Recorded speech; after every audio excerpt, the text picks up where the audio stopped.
ladder leaned up against some building. Everybody has a ladder, and everybody's ladder is leaned against some type of building. And everyone's climbing that ladder. Every day you take another fractional step toward the top of that ladder. Now, here comes the part where it's most important. Is the ladder you're climbing the one that you really want to be on top of?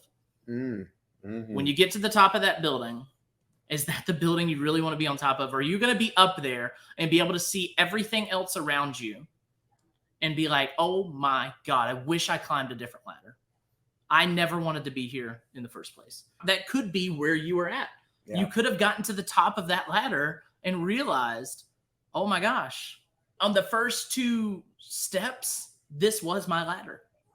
But I should have climbed down and taken it to this other building and started climbing that one, because that's really the building I wanted to be at.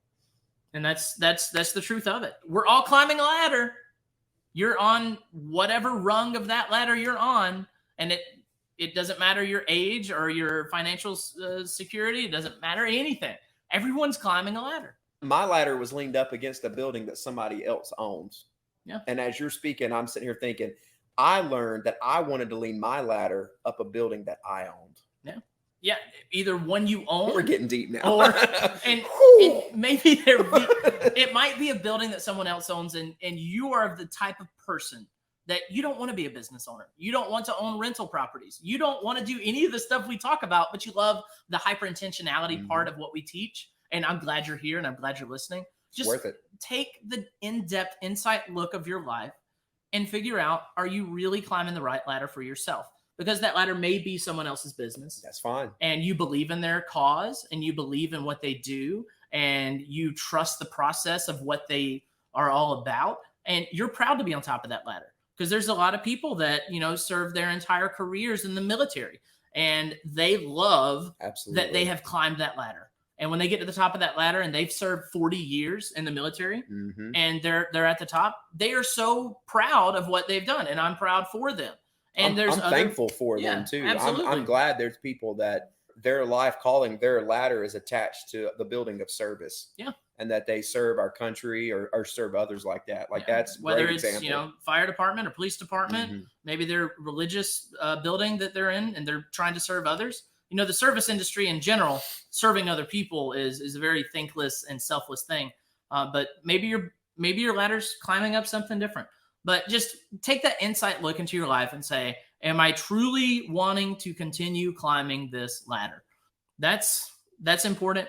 That's a lot about what we teach here at On Purpose Investor. But at the end of it all, you want to be in your deathbed and look at all of those people that are surrounding you.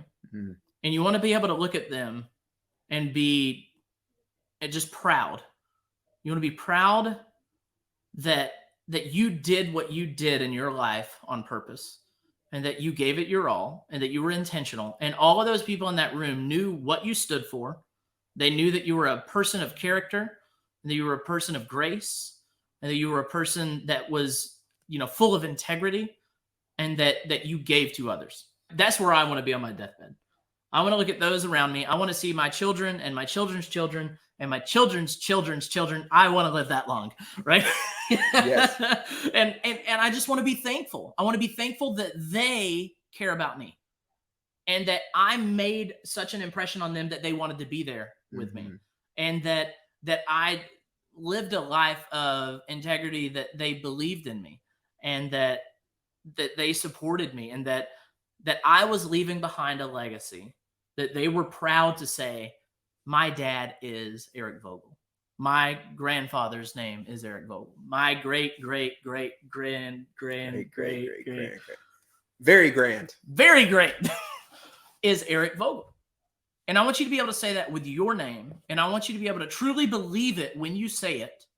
And it's a really weird exercise. And it really takes you to a unique space that not a lot of people go to, into that space of, you truly visualize yourself on a deathbed, and you open your eyes and you see the people that matter most to you, and you envision what your children's children would look like, and you envision what your great grandchildren would look like, and you open your eyes and you're so thankful that you're surrounded by those people, and that they feel the way about you that they do.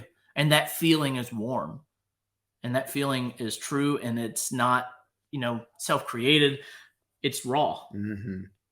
Visualization is a very powerful tool that can really transport you.